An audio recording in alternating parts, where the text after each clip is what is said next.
مغرب میں اسلاموفوبیا کی بڑھتی ہوئی خطرناک لہر. اس خطرناک لہر کے پیچھے کا نظریہ گرینڈ ریپلیسمنٹ تھیوری کیا ہے؟ امریکہ میں اس کی جڑیں کتنی مضبوط ہیں؟ ٹرمپ کے اینٹی امیگرینٹس اور اسلاموفوبک اقدامات نے کیسے یورپ کو شہ دی؟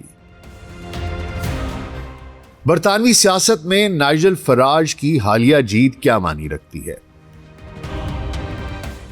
برطانیہ کا سب سے بڑا اسلام مخالف ٹامی رابنسن کون ہے؟ اسے کون کون سے زائنسٹ امریکی بلینئرز کی پشت پناہی حاصل ہے؟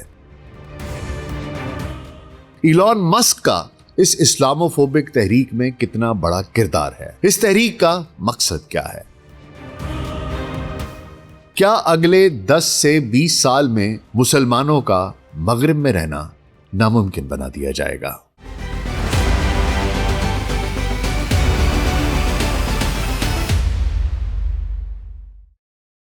Global set podcast doctor Nasir Baig کے ساتھ آپ کی خدمت میں حاضر ہیں جی. السلام علیکم. میں چاہتا ہوں کہ آپ ذرا یہ ویڈیو ملاحظہ فرمائیے.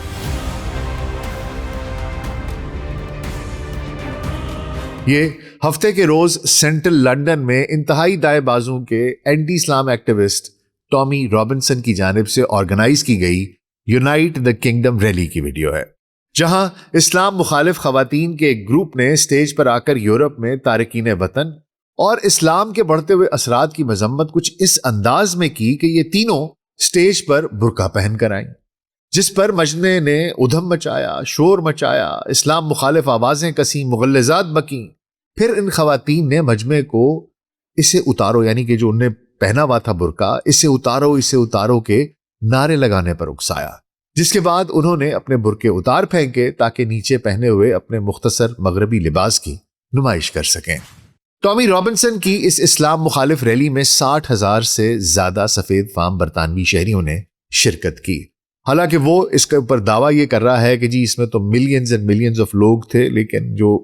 اعداد و شمار آئے ہیں وہ یہ ہے کہ جی 60,000 لوگ تھے جنہوں نے کہ اس میں شرکت کی. اچھا، اور جہاں تک ان خواتین کا تعلق ہے تو یہ خواتین اس ریلی میں شرکت کے لیے خصوصی طور پر فرانس سے لندن آئیں. امیگرینٹس کی مخالفت اور اسلام سے نفرت اس وقت مغرب میں سب سے تیزی سے مقبول ہوتا نظریہ ہے. مغرب یہ کس روش پر چل رہا ہے اور آنے والے وقتوں میں وہاں رہنے والے امیگرینٹس خاص طور پر مسلمانوں کو کن خطرات کا سامنا کرنا پڑ سکتا ہے، آج اس سب پر بات ہوگی. تو حضور اگلے 10 سے 15 منٹ کے لیے دھیان ذرا ادھر، اور اگر ہمارا کانٹینٹ پسند آ رہا ہے تو ویڈیو کو لائک اور چینل کو سبسکرائب کر دیجیے گا. تو آئیے آغاز کرتے ہیں. آج 21ویں صدی کے مغرب میں جہاں بظاہر جمہوریت، انسانی حقوق اور روشن خیالی کا پرچم لہراتا ہے، وہاں پس پردہ ایک ایسا تاریک اور خطرناک نظریہ جڑیں پکڑ چکا ہے جس نے لاکھوں انسانوں کے ذہنوں میں خوف، تعصب اور نفرت کا زہر کھول دیا ہے. اس نظریے کو گرینڈ ریپلیسمنٹ تھیوری یا دا گریٹ ریپلیسمنٹ تھیوری یعنی عظیم تبدیلی کا نظریہ کہا جاتا ہے.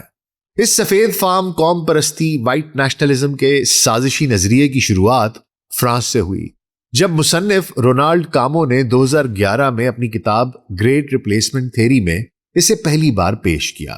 اس کا بنیادی اور لرزہ خیز دعویٰ یہ ہے کہ ایک سوچے سمجھے بین الاقوامی منصوبے کے تحت سفید فام یورپی آبادی کو، مغربی آبادی کو غیر ملکی تارکین وطن خصوصاً مسلمانوں سے بدلا جا رہا ہے، تاکہ مغرب کی تاریخی، ثقافتی اور نسلی بساط کو ہمیشہ کے لیے الٹ دیا جائے. یہ نظریہ اب محض یورپ کے چند انتہا پسندوں کے ڈرائنگ رومز تک محدود نہیں رہا، بلکہ اس نے بحیرہ اوقیانوس یعنی کہ اٹلانٹک کو پار کر کے دنیا کی سب سے بڑی طاقت امریکہ کے سیاسی ایوانوں میں بھی اپنے قدم جما لیے ہیں. امریکی صدر چچا ٹرمپ، اس کی جو ماگا میک امریکہ گریٹ اگین کی تحریک تھی، اس کو امریکہ کے انتہائی بااثر اور قدامت پسند تھنک ٹینک ہیریٹیج فاؤنڈیشن کی بھرپور فکری اور سیاسی حمایت حاصل رہی. اس فاؤنڈیشن کی تیار کردہ پروجیکٹ 2025 اور پروجیکٹ 2026 اس جیسے انتہائی دائیں بازو کے جارحانہ منصوبوں کی فکری جڑیں براہ راست اسی گرینڈ ریپلیسمنٹ تھیوری سے جا کر ملتی ہیں، اور صدر ٹرمپ کی زیادہ تر پالیسیاں انہی پروجیکٹس میں جو مجوزہ قوانین ہیں، جو ان کے مائل سٹونز ہیں، انہی کے اوپر انہوں نے مرکوز کی ہوئی ہیں۔ ڈونلڈ ٹرمپ نے اسی نظریے کو بنیاد بنا کر تارکین وطن کے خلاف ایک تاریخی اور بے رحم کریک ڈاؤن کا آغاز کیا۔ سرحدوں پر دیواروں کی تعمیر، معصوم بچوں کو ان کے والدین سے الگ کرنے کی پالیسیاں اور مسلم ممالک کے شہریوں پر سفری پابندیاں اسی سلسلے کی کڑیاں تھیں۔ ٹرمپ کی ان سخت گیر تارکین وطن اور مسلم مخالف پالیسیوں اور ان کے اثرات نے دنیا بھر کے دائیں بازوں کے انتہا پسندوں کو ایک نیا حوصلہ، ایک نئی زبان اور ایک نئی زندگی بخشی۔ امریکہ میں ٹرمپ کی اس لہر اور تارکین وطن مخالف کریک ڈاؤن کے اثرات نے پورے یورپ کو اپنی لپیٹ میں لے لیا۔ جرمنی میں AfD alternative for Germany party اور فرانس میں میرین لے پین، ان جیسی جماعتوں نے کھلے عام تارکین وطن اور اسلام مخالف بیانیے کو اپنی سیاست کا محور بنایا اور دیکھتے ہی دیکھتے عوام میں بے پناہ مقبولیت حاصل کر لی۔ یورپ کے روایتی اعتدال پسند معاشرے اب تیزی سے انتہا پسندی کی طرف مائل ہو رہے ہیں، اور اس کی سب سے واضح اور تازہ مثال برطانیہ میں دیکھنے کو ملی۔ مئی 2026 کے حالیہ برطانوی مقامی انتخابات لوکل الیکشنز میں نائجل فراج کی قیادت میں پاپولسٹ دائیں بازوں کی جماعت ریفارم UK نے کونسل کی نشستوں پر ایک تاریخی اور حیران کن کامیابی حاصل کی ہے۔ اس الیکشن نے برطانوی سیاست کے بنیادی ڈھانچے کو ہلا کر رکھ دیا ہے اور یہ ثابت کر دیا ہے کہ تارکین وطن اور اسلام مخالف بیانیہ اب برطانیہ کے عام ووٹروں کے دل میں جگہ بنا چکا ہے۔ لیکن برطانوی سیاست کے اس پورے منظرنامے میں ایک چہرہ ایسا بھی موجود ہے جو اپنی کھلی انتہا پسندی، نفرت انگیز بیانیے اور سٹریٹ پاور کی بدولت نائجل فراج جیسے سخت گیر رہنما کو بھی بظاہر ایک معتدل اور سینٹرسٹ لیڈر بنا دیتا ہے۔ اس شخص کا نام ہے ٹامی رابنسن۔ جہاں نائجل فراج پارلیمانی سیاست اور قوانین کے دائرے میں رہ کر بات کرتا ہے، وہاں ٹامی رابنسن سڑکوں پر ہجوم اکٹھا کرنے، براہ راست تصادم اور کھلے عام اسلاموفوبیا پھیلانے کا ماہر مانا جاتا ہے۔ تو آخر یہ ٹامی رابنسن ہے کون حضور؟ ٹامی رابنسن، جس کا اصل نام سٹیفن یاکسلے لینن ہے، اس وقت برطانیہ کے اندر تارکین وطن مخالف اور اسلاموفوبیا کی تحریک کا سب سے بڑا اور بدنام ترین مورا بن چکا ہے۔ لندن سے تقریباً 35 میل دور شمال میں واقع ایک صنعتی قصبہ لوٹن، اس میں آنکھ کھولنے والے سٹیفن کا مستقبل ایک وقت میں کافی روایتی اور امید افزا دکھائی دیتا تھا جب اس نے مقامی ہوائی اڈے پر انجینئرنگ کی ایک بہترین اپرینٹسشپ حاصل کی، لیکن جلد ہی پرتشدد مزاج کے باعث ایک آف ڈیوٹی پولیس افسر پر وحشیانہ تشدد کے جرم میں سزا پانے کے بعد اسے اس ملازمت سے نکال دیا گیا۔ 2000 کی دہائی کے اوائل میں جب لوٹن کے قصبے میں المہاجرون نیٹ ورک کے چند مسلمان عناصر نے برطانوی فوج کی واپسی کی پریڈ پر احتجاج کیا تو سٹیفن یاکسلے لینن کو اپنی سیاست چمکانے کا ایک سنہری موقع مل گیا۔ 2009 میں اس نے اپنے چند غنڈے اور بدماش دوستوں کے ساتھ مل کر انگلش ڈیفنس لیگ EDL نامی ایک پرتشدد سٹریٹ پروٹیسٹ موومنٹ کی بنیاد رکھی۔ اسی دوران اس نے اپنی اصل شناخت چھپانے اور قانون کی نظروں سے بچنے کے لیے اپنا نام تبدیل کر لیا، اور اس نے اپنا نام بدل کر ٹامی رابنسن رکھ لیا، جو دراصل لوٹن قصبے کا ایک انتہائی بدنام اور پرتشدد فٹ بال ہولیگن فین تھا۔ ٹامی رابنسن کا ماضی سنگین ترین جرائم، سزاؤں اور جیل کی یاتراؤں سے بھرا پڑا ہے۔ اس پر عوامی مقامات پر تشدد، منشیات رکھنے، مالیاتی فراڈ، پاسپورٹ کے قوانین کی خلاف ورزی اور عدالتی احکامات کی توہین کے متعدد مقدمات درج ہیں، اور وہ کئی بار جیل جا چکا ہے۔ حال ہی میں اس پر انسداد دہشت گردی پولیس کو اپنے موبائل فون کا پاسورڈ دینے سے انکار پر فرد جرم عائد کی گئی، جہاں اس نے ہمیشہ کی طرح خود کو مظلوم صحافی ثابت کرنے کی کوشش کی۔ اس کا ارتقاء صرف ایک سٹریٹ فائٹر سے ایک ڈیجیٹل انفلوئنسر تک ہی نہیں ہوا، بلکہ اس نے اپنا ایک مذہبی برانڈ بھی تیار کر لیا ہے۔ پچھلے سال کرسمس کے موقع پر رابنسن نے اچانک اعلان کیا کہ اس نے سچا خدا، ٹرو گاڈ پا لیا ہے، اور وہ عیسائی قوم پرستی یعنی کہ کرسچن نیشنلزم کی اس نئی لہر میں شامل ہو گیا ہے جو امریکہ سے امپورٹ کی گئی ہے۔ اس نے برطانوی چرچ کے روایتی رہنماؤں پر الزام لگایا کہ انہوں نے اس کی سڑکوں کی عوامی سیاست کی مخالفت کر کے عیسائیت کے ساتھ غداری کی ہے۔ اس کے ناقدین اور تجزیہ کاروں کا کہنا ہے کہ رابنسن کا یہ اچانک مذہبی جھکاؤ اور خود کو عیسائی ظاہر کرنا دراصل اس کے نسل پرستانہ اور اسلاموفوبک جرائم کو ایک مقدس لبادہ پہنانے اور خود کو برطانوی اسٹیبلشمنٹ کا مظلوم شکار یعنی کہ مارٹر بنا کر پیش کرنے کی ایک انتہائی مکارانہ کوشش ہے۔ اچھا حضور، سوال یہ پیدا ہوتا ہے کہ سڑکوں پر لڑنے والا ایک عام فٹ بال فین، ایک ہولیگن، ایک غنڈا جس کا مجرمانہ ریکارڈ اتنا طویل ہو، جو خود کوئی ایسا کمال کا بندہ بھی نہیں، نہ کوئی اس کا کوئی کاروبار ہے، نہ اس کی کوئی نوکری ہے، وہ اچانک مہنگے سوٹ پہن کر دنیا بھر میں لائیو سٹریمنگ، بین الاقوامی دورے اور لاکھوں لوگوں کے پرتشدد جلسے آرگنائز کرنے کے قابل کیسے ہو گیا؟ اس کا جواب ہے امریکی پیسہ اور بین الاقوامی رائٹ ونگ ایکو سسٹم۔ برطانیہ کی دائیں بازو کی سیاست کو امریکہ کے قدامت پسند اور انتہا پسند سرمایہ داروں نے ہائی جیک کر کے رابنسن کے آپریشن کو سپر چارج کر دیا ہے۔ لیکن ان امریکی ارب پتیوں کو برطانیہ میں اسلاموفوبیا پھیلانے اور مسلمانوں کے خلاف نفرت کی آگ بھڑکانے میں آخر کیا دلچسپی ہو سکتی ہے؟ حضور، اس کے پیچھے ایک گہرا جیو پولیٹیکل اور نظریاتی مقصد چھپا ہے۔ یہ سرمایہ دار، جن میں سے اکثریت شدید قسم کے اسرائیلی نواز ہیں، پرو اسرائیل زائنسٹ ہیں، ان نظریات کے حامل ہیں، اسلام کو مغربی تہذیب کے لیے ایک وجودی خطرہ، ایک سیولائزیشنل تھریٹ بنا کر پیش کرنا چاہتے ہیں۔ ان کا اصل مقصد یہ ہے کہ اگر وہ عالمی سطح پر یہ بیانیہ قائم کرنے میں کامیاب ہو جائیں کہ مسلمان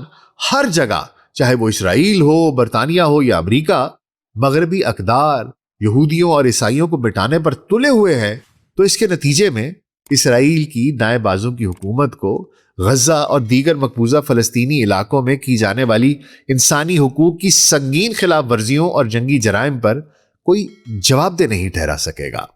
اس طرح رابنسن کو فنڈ دے کر وہ برطانوی معاشرے کو اندرونی طور پر تقسیم کر رہے ہیں تاکہ ان کا اپنا ایجنڈا محفوظ رہے۔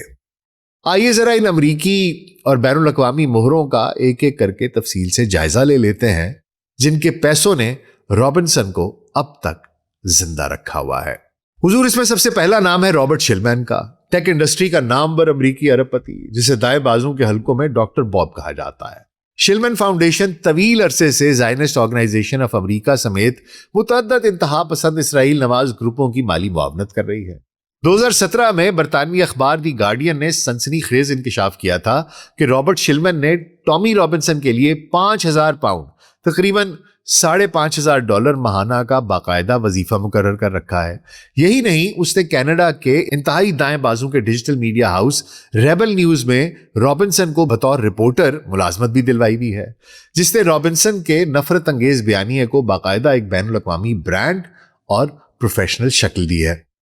شلمین نے مئی 2026 اور اس سے پہلے کے پرتشدد برطانوی مارچز کے لیے $1,00,000 سے زائد کی براہ راست فنڈنگ فراہم کی ہے تاکہ امریکی talk show host Glenn Beck جیسے لوگ برطانوی سٹیج پر آ کر زہر اگل سکیں۔ اس فہرست میں دوسرا نام ڈیوڈ ہارووٹز کا ہے، امریکہ کا ایک اور انتہائی متعصب اور بنیاد پرست مصنف اور میڈیا شخصیت جو رابنسن کا بہت بڑا مداح رہا ہے۔ ڈیوڈ ہارووٹز نے فریڈم سینٹر کے نام سے ایک تھنک ٹینک قائم کر رکھا ہے جس کا واحد مقصد امریکی اقدار کے تحفظ کے نام پر بائیں بازو کی سیاست اور اس کے بقول اسلامی اتحادیوں کو نشانہ بنانا ہے۔ اس تھنک ٹینک نے رابنسن کو ایک بہادر اور نڈر انگریز قرار دے کر اس کے حق میں درجنوں مضامین شائع کیے اور امریکی اشرافیہ سے رابنسن کے لیے لاکھوں ڈالرز کے عطیات جمع کیے۔ اس فہرست میں تیسرا نام ہے مڈل ایسٹ فورم کا۔ فیلاڈیلفیا میں قائم اس امریکی تھنک ٹینک کا بظاہر مقصد تو مشرق وسطیٰ میں امریکی مفادات کا تحفظ ہے، لیکن عملاً یہ یورپ میں اسلاموفوبیا کا سب سے بڑا سپانسر رہا ہے۔ اس فورم کے صدر ڈینیل پائپس نے خود ٹائمز آف اسرائیل کے سامنے یہ اعتراف کیا کہ اس کے گروپ نے رابنسن کی لیگل قانونی فیسوں اور اس کی پرتشدد ریلیوں کے انتظامات کے لیے $60,000 سے زائد کی نقد رقم فراہم کی تھی۔ پائپس کا دعویٰ تھا کہ رابنسن دراصل مغربی تہذیب کو بچانے کی جنگ لڑ رہا ہے۔ اس فہرست میں اگلا نام اسرائیلی حکومت کی سرکاری سرپرستی کا آتا ہے۔ پیسوں کے علاوہ رابنسن کو جو سب سے بڑی اخلاقی اور سیاسی مدد ملی ہے وہ ستمبر 2025 میں اس وقت سامنے آئی جب اسرائیلی وزیر اعظم بنجامن ملون یاہو جو ہے اس کی کٹر دائیں بازو کی جو مخلوط حکومت ہے اس نے ٹامی رابنسن کو باقاعدہ طور پر اسرائیل کا سرکاری دورہ کرنے کی دعوت دی، اور یہ دعوت نامہ اسرائیل کے وزیر برائے سمندر پار یہودی امور عمیخائی چکلی اس کی طرف سے بھیجا گیا۔ اب یہ جو صاحب ہیں چکلی صاحب، یہ خود اسرائیل کی سیاست میں ایک انتہا پسند چہرہ مانا جاتا ہے۔ رابنسن نے تل ابیب میں ایک بڑی ریلی سے خطاب کیا جہاں چکلی نے کھلے عام کھڑے ہو کر رابنسن کی تعریفیں کی اور کہا کہ اسرائیل رابنسن کی کوششوں اور ریڈیکل اسلام کے خلاف اس کے سچ کا بھرپور ساتھ دے گا۔ اگرچہ برطانیہ کی اپنی جو برطانوی یہودیوں کی تنظیمیں ہیں انہوں نے رابنسن کو ایک نسل پرست غنڈہ، ایک ٹھگ کہا اور اس کے دورے کی شدید مذمت کی، لیکن اسرائیلی حکومت نے اسے اپنے مفادات کے لیے کارآمد مہرے کے طور پر استعمال کیا۔ اب اس فہرست کا آخری نام آتا ہے ایلون مسک، دنیا کا امیر ترین شخص۔ جی ہاں حضور، اس تمام فنڈز اور تھنک ٹینک سے بڑھ کر جس ایک شخص نے ٹامی رابنسن کی نفرت انگیز دکان کو برطانوی سڑکوں سے اٹھا کر انٹرنیٹ کے ڈیجیٹل آسمان پر پہنچا دیا، وہ دنیا کا امیر ترین انسان ایلون مسک ہے۔ مسک جو خود ساؤتھ افریقہ سے امریکہ ہجرت کرنے والا ایک ایسا تارک وطن ہے جس نے اپنی ابتدائی دنوں میں خود امریکی ویزا قوانین کی خلاف ورزی کی تھی، آج کل سفید فام بالادستی وائٹ سپریمیسسٹ اور دائیں بازو کے انتہا پسندوں کا سب سے بڑا سرپرست بن چکا ہے۔ امریکہ کے 2024 کے صدارتی انتخابات میں ڈونلڈ ٹرمپ کی مہم میں کروڑوں ڈالر جھونکنے اور اپنے social media plate form x کو مکمل طور پر ماگا میک امریکہ گریٹ اگین پروپیگنڈا کے لیے استعمال کرنے کے بعد مسک کی سیاسی بھوک اب بین الاقوامی سطح تک پھیل چکی ہے۔ 2023 میں ٹویٹر خریدتے ہی مسک نے جو پہلا کام کیا وہ ٹامی رابنسن کے سالوں سے سسپینڈ شدہ اکاؤنٹ کو بحال کرنا تھا۔ اس اقدام کی بدولت رابنسن کے فالوورز کی تعداد راتوں رات 17 لاکھ سے تجاوز کر گئی، جس نے اسے اپنے حامیوں کو متحرک کرنے اور نفرت پر مبنی مرچنڈائز بیچنے کے لیے خوفناک ڈیجیٹل ہتھیار فراہم کر دیا۔ ایلون مسک اور ٹامی رابنسن کے درمیان یہ گٹھ جوڑ اس وقت کھل کر سامنے آیا جب رابنسن نے عدالت کے باہر میڈیا سے گفتگو کرتے ہوئے انکشاف کیا کہ اس کے انسداد دہشت گردی کے مقدمے کی تمام بھاری قانونی اور عدالتی فیسیں، اخراجات خود ایلون مسک نے ادا کیے ہیں۔ اس کے بعد سے ایکس پر دونوں کے درمیان ایک باقاعدہ گٹھ جوڑ دیکھا جا سکتا ہے جہاں مسک مسلسل رابنسن کی جھوٹی ویڈیوز کو ری ٹویٹ اور کو ٹویٹ کر کے دنیا بھر میں پھیلاتا ہے۔ اس گٹھ جوڑ کا سب سے ہولناک موڑ ستمبر 2025 میں لندن کی اسی یونائٹ دی کنگڈم ریلی میں آیا تھا، جہاں 1 لاکھ سے زائد مشتعل ہجوم کے سامنے ایلون مسک نے امریکہ سے براہ راست ویڈیو لنک کے ذریعے خطاب کیا تھا۔ مسک نے اس لائیو سٹریم پر لاکھوں برطانوی شہریوں کے سامنے برطانوی قصبوں کی سیکیورٹی کے حوالے سے من گھڑت کہانیاں سنائیں اور ہجوم کو اکساتے ہوئے وہ جملہ کہا جو فاشزم کی تاریخ کا ایک بدترین جملہ مانا جا سکتا ہے۔ مسک نے کہا، چاہے تم تشدد کا انتخاب کرو یا نہ کرو، تشدد تمہاری طرف آ رہا ہے، تمہارے پاس اب کوئی دوسرا راستہ نہیں بچا، تم ایک ایسی بنیادی صورتحال میں ہو جہاں تمہیں یا تو واپس لڑنا ہوگا یا پھر مر جانا ہوگا۔ You either fight back or you die۔ اس تقریر کے فوراً بعد رابنسن کی تیار کردہ غنڈوں نے لندن کی سڑکوں پر نسل پرستی مخالف پرامن مظاہروں اور برطانوی پولیس پر لاٹھیوں، پتھروں اور بوتلوں سے وحشیانہ حملے شروع کر دیے۔ ایلون مسک کی انتہا پسندی کا اندازہ اس بات سے بھی لگایا جا سکتا ہے کہ جب نائجل فراج نے اپنی پارٹی کا امیج بچانے کے لیے رابنسن سے دوری اختیار کی تو مسک نے برطانوی سیاست میں مداخلت کرتے ہوئے نائجل فراج کو سرے عام کمزور اور بزدل قرار دیا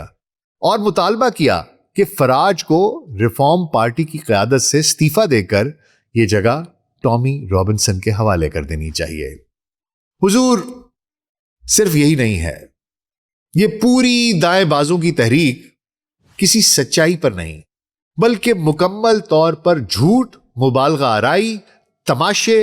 اور حقائق کو مسخ کر کے انہیں توڑ مروڑ کر پیش کرنے پر قائم ہے۔ اس کی ایک بدترین مثال لندن کی اسی ریلی میں دیکھنے کو ملی جہاں فرانس سے خصوصی طور پر بلائے گئے ایک گروپ، یہ جو کولیکٹیو نیمیسز، یہ جو خواتین آئی تھی سٹیج پر، اس کی خواتین سٹیج پر آئیں، ایک سستی اور اسلامو فوبک ڈرامے بازی کی، اور جب ایک صحافی نے اس سے پوچھا کہ وہ خواتین کے اصل حقوق جیسے کہ اسقاط حمل یا صنفی برادری پر بات کیوں نہیں کرتی، تو ان کی لیڈر ایلس کارڈیئر کے پاس کوئی جواب نہیں تھا، سوائے اس کے کہ مردوں اور عورتوں میں ہارمونل فرق ہوتا ہے اور ہم بس اسے برقرار رکھنا چاہتے ہیں۔ یہ کہنے کو یہ جو گروپ ہے کلیکٹیو نیمیسس، یہ خواتین کے حقوق کا پہ کام کرتا ہے، اور وہاں سے یہاں آیا اسلاموفوبیا پھیلانے۔ دراصل یہ تماشا خالصتاً مسلم خواتین کو برطانوی سڑکوں پر خطرے میں ڈالنے اور اسلاموفوبیا کو ہوا دینے کے لیے رابنسن کی نگرانی میں رچایا گیا تھا۔ ٹیمی رابنسن اور ایلان مسک جیسے لوگ مسلسل یہ جھوٹا پروپیگنڈا پھیلاتے ہیں کہ برطانوی سرحدیں کھول دی گئی اور ملک پر اسلامی حملہ آوروں نے قبضہ کر لیا، حالانکہ اگر سرکاری اور حقیقی اعداد و شمار کو دیکھا جائے تو پورے انگلینڈ اور ویلز میں مسلمانوں کی کل آبادی صرف 6.5% ہے۔ رابنسن نے سالوں تک برطانیہ کے گرومنگ گینگز کے دردناک سکینڈل کو مسلم کمیونٹی کو بدنام کرنے کے لیے استعمال کیا، حالانکہ پروفیسر ایلیکس جے کی آفیشیل رپورٹ کے مطابق اگرچہ کچھ مجرم مسلمان اور کچھ پاکستانی پس منظر کے بھی تھے، لیکن ان میں سے اکثریت سفید فام مردوں کی تھی۔ لیکن رابنسن نے اسے پوری برطانوی مسلم آبادی کے خلاف ایک ہتھیار کے طور پر استعمال کیا۔ حد تو یہ ہے کہ ایلان مسک نے جو روگن کے دنیا کے سب سے بڑے پوڈ کاسٹ پر بیٹھ کر یہ سفید جھوٹ بولا کہ برطانیہ کے پرامن دیہاتوں میں 500 لوگوں کی آبادی والے گاؤں میں اچانک 1000 مسلمان آ جاتے ہیں اور وہاں کے چھوٹے بچوں کا جنسی استحصال شروع کر دیتے ہیں، اور یہ برطانیہ میں ایسا ہزاروں بار ہو چکا ہے، حالانکہ اس ہولناک اور من گھڑت جھوٹ کا حقیقت سے دور دور تک کوئی تعلق نہیں ہے، لیکن اس کا مقصد صرف اور صرف عام سفید فام برطانوی شہری کو گمراہ کر کے اس کے دل میں مسلمانوں کے خلاف وحشیانہ خوف اور نفرت پیدا کرنا ہے۔ دیکھیے حضور، اب صورتحال یہ ہے کہ یہ مسلسل جھوٹا پروپیگنڈا، سوشل میڈیا کے الگوریدمز اور امریکی ارب پتیوں کا بے تحاشا پیسہ اوورآل سارے مغربی معاشرے اور بالخصوص برطانوی معاشرے کی رگوں میں زہر بن کر اتر چکا ہے۔ جو ٹامی رابنسن چند سال پہلے تک ایک پسماندہ انتہا پسند سمجھا جاتا تھا، دی اکانومسٹ اور دیگر حالیہ سرویز کے مطابق اب 29% برطانوی مرد اسے پسند کرتے ہیں اور اسے ایک ہیرو مانتے ہیں، اور اس کی مقبولیت دن بدن بڑھتی جا رہی ہے۔ جس تیزی کے ساتھ نائجل فراج کی ریفارم UK مقبول ہو رہی ہے اور ٹامی رابنسن کی اسٹریٹ پاور بڑھ رہی ہے، اس نے برطانیہ اور یورپ کی مین سٹریم سیاست کو بھی انتہائی دائیں بازو کی طرف دھکیل دیا ہے۔ روایتی سیاستدان اب اپنے ووٹ بچانے کے لیے تارکین وطن اور مسلمانوں کے خلاف سخت ترین قوانین بنانے پر مجبور ہو رہے ہیں۔ اگر نفرت، جھوٹ اور فنڈنگ کا یہ سلسلہ اسی طرح جاری رہا تو یہ کہنا محض ایک مفروضہ نہیں ہے کہ اگلے آنے والے 10 سے 20 سالوں کے اندر ہم یورپ اور برطانیہ کی سرزمین سے تارکین وطن اور خصوصاً مسلمانوں کا ایک تاریخی اور بہت بڑا انخلاء، ایک ماس ایکسوڈس دیکھیں گے۔ برطانوی اور یورپی مسلمانوں کو ایک منظم اور پرتشدد ماحول کے ذریعے اس حد تک مجبور کر دیا جائے گا کہ انہیں اپنی جان، مال اور عزت بچانے کے لیے اپنی دہائیوں پرانے گھر بار چھوڑ کر وہاں سے ہجرت کرنی پڑے گی۔ مغرب، جو کبھی خود کو رواداری، تنوع اور جمہوریت کا گہوارہ کہتا تھا، آج ایلان مسک اور ٹامی رابنسن جیسے لوگوں کی بدولت فاشزم کے ایک ایسے تاریک دور میں داخل ہو رہا ہے جس کا انجام انتہائی بھیانک دکھائی دیتا ہے۔ اور اس سب کے پیچھے اگر آپ دیکھیں تو جیسا میں نے آپ کو بتایا، سب کے پیچھے زائنسٹ، اسرائیلسٹ، پرو اسرائیل بلینئرز ہیں۔ اصل ایجنڈا، اصل سوچ زائنسٹ کی ہے۔ ان کا جو اسلام سے ان کی دشمنی ہے وہ کہیں جا کر رکتی نہیں ہے۔ مسلمان ممالک کے اوپر یہ پابندیاں لگواتے ہیں، ان کے اوپر حملے کرواتے ہیں، ان کو اپنے ملکوں میں بھی جینے نہیں دیتے، اور اگر وہ ہجرت کر کے کسی دوسرے ملک جاتے ہیں اور وہاں پر رہنے کی کوشش کرتے ہیں، ایک زندگی بنانے کی کوشش کرتے ہیں، تو وہاں پر بھی ان کا پیچھا نہیں چھوڑتے۔ دراصل یہ زائنسٹ کی یہ جو صہیونی ہیں، اسرائیلی ہیں، ان کی ایک اسلام دشمنی کا، اسلام مخالفت کا ایک بہت بڑا نیٹ ورک ہے، ایک بہت بڑا پلان ہے، جس میں ان کا حقیقی مقصد اسلام کو، مسلمانوں کو دنیا سے ختم کرنا ہے۔ اور ظاہری بات ہے جب تک یہ نہیں کرتے، اور ساتھ یہ بھی ہے کہ اپنے گناہ ہیں جو یہ وہاں پر مسلمانوں کو مارتے ہیں، جو انسانی حقوق کی خلاف ورزیاں کرتے ہیں، جو اس نسل کشی کرتے ہیں، اس کے اوپر بھی پردہ ڈال دیا جائے۔ بہرحال حضور، اے ابن آدم، ایک تیری مرضی ہے اور ایک اس کی مرضی ہے، اور ہوگا وہی جو اس کی مرضی ہے انشاءاللہ۔ تو حضور یہ صورتحال ہے، کوئی جسے کہتے ہیں کہ روزی پکچر تو نہیں ہے جو میں پینٹ کر سکوں، تشویشناک صورتحال ہے۔ بہرحال اگر آپ مغرب میں رہتے ہیں، آپ برطانیہ میں رہتے ہیں، آپ یورپ میں رہتے ہیں، امریکہ میں رہتے ہیں، تو میں آپ کو بھی یہ کہوں گا کہ آپ یہ چیز اپنے ذہن میں ضرور رکھیے گا کہ شاید آج سے 10 15 20 سال کے بعد آپ کو نہیں، آپ کی اگلی جنریشن کو مے بی ان کے لیے یہ زمین تنگ کر دی جائے۔ آپ کا اس بارے میں کیا خیال ہے؟ مجھے کامنٹس میں ضرور بتائیے گا۔ اپنا خیال رکھیے گا، شکریہ۔